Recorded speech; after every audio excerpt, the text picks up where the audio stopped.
They hold the body of Christ in their hands, but they also face the strictest judgment. This is what awaits a priest. Imagine standing before the God you preached about for 40 years, only to realize that the very hands you use to bless others are now the evidence used against you. This isn't a parable.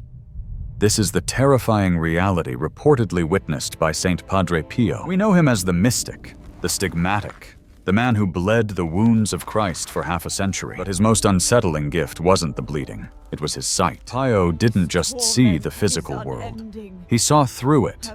He watched souls travel from this life to the next, like commuters on a busy train. He once said, "As many souls of the dead come up this road as souls of the living."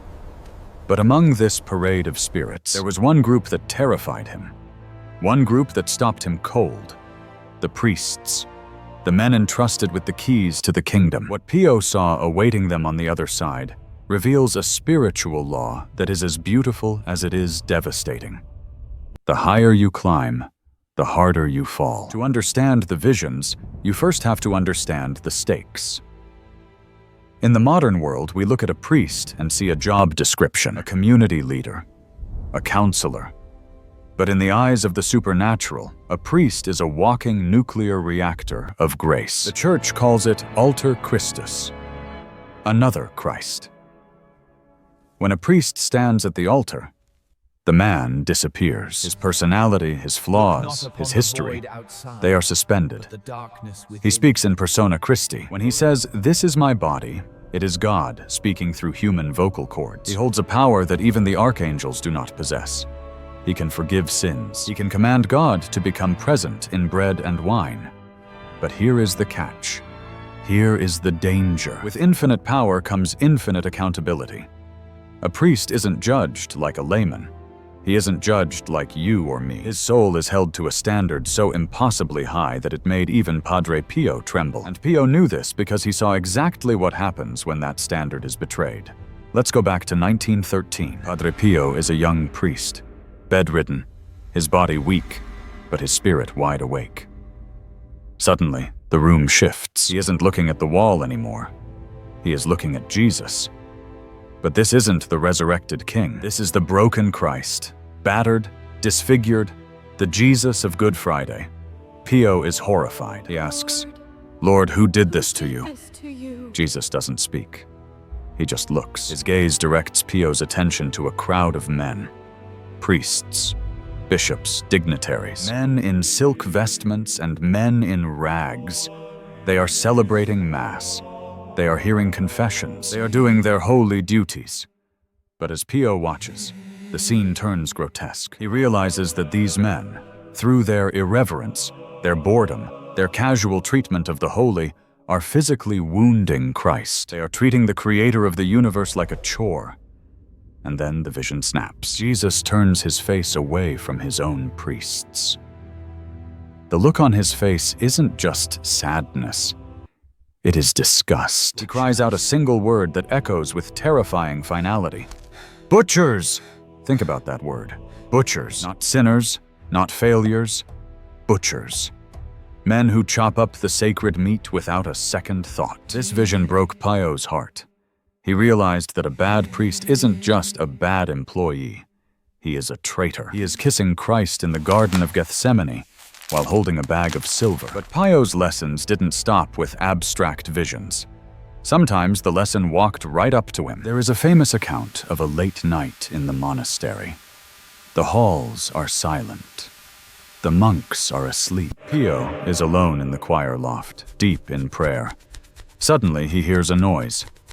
A scratching, a shuffling. He looks down into the dim church and sees a friar cleaning the altar. It's late. Too late for chores. Pio, assuming it's one of his brothers, calls out, "Hey, go to bed, it's late." The figure turns, and the voice that answers does not belong to the living.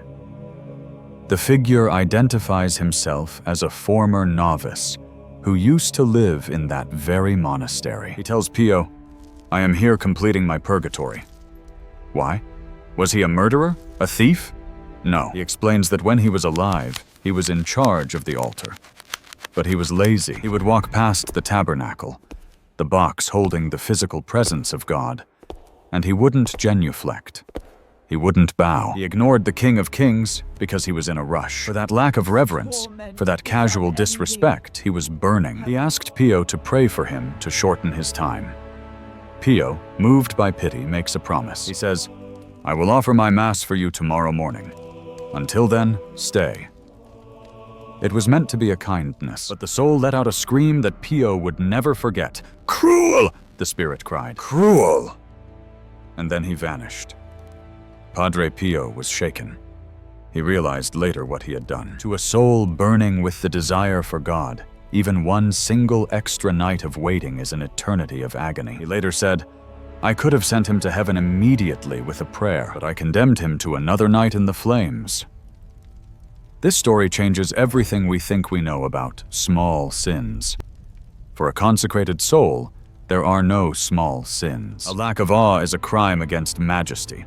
So what exactly is this purgatory that Pio saw? We tend to think of it as hell light, a waiting room with a heater. But Pio's insights paint a different picture. It's not about punishment.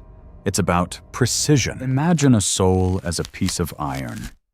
Sin makes it rusted and bent. Death draws that soul into the presence of God, who is a consuming fire of pure love. When that rusted iron hits the fire, the rust burns off.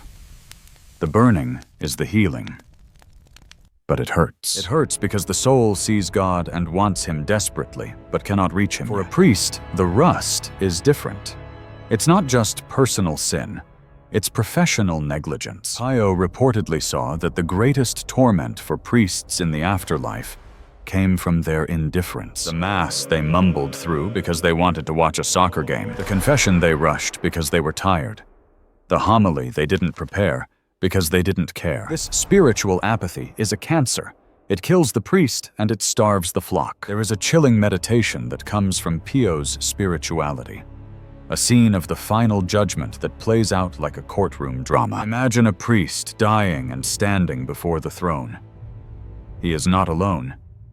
Two crowds appear behind him. To his right, the witnesses for the defense, the souls he baptized, the marriages he saved, the sinners he absolved. They are his crown.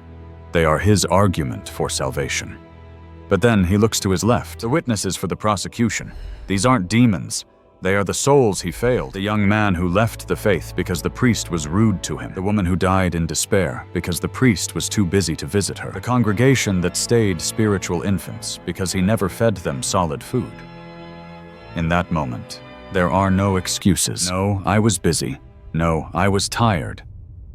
The priest sees the eternal wreckage of his mediocrity. This is why Pio told people that priests are more responsible. They carry the weight of every soul they touch. But this isn't a horror story. It's a love story. Because Pio also showed us the escape hatch. He showed us the lifeline. The souls in purgatory are beggars, and we are the billionaires. They cannot help themselves, but we can. Pio was visited constantly by these souls for one reason. They wanted Mass. They knew that the holy sacrifice of the Mass is the only thing powerful enough to break the chains of purgatory. There is a story of a man named Pietro di Mauro, who died in a fire in 1908. He appeared to Pio years later, begging for a Mass. Pio checked the records. The man was real. The death was real. The need was real. This means we are not helpless. When a priest dies, we shouldn't just say, "Oh, he was a holy man, he's fine." No, we must pray. We must storm heaven for him. Because if he was faithful, our prayers increase his glory. And if he was flawed, our prayers might be the water that quenches his fire. And for the faithful priest, the one who stood at the altar and actually believed what he was saying, the one who bore the insults of the world and kept his eyes on Christ, Pio suggests that their reward is beyond human language. They don't just enter heaven. They enter as princes. They are crowned with the glory of the souls they saved.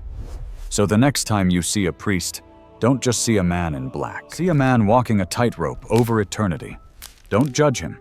Pray for him, because his victory is your victory, and his judgment is a fire that we can help extinguish.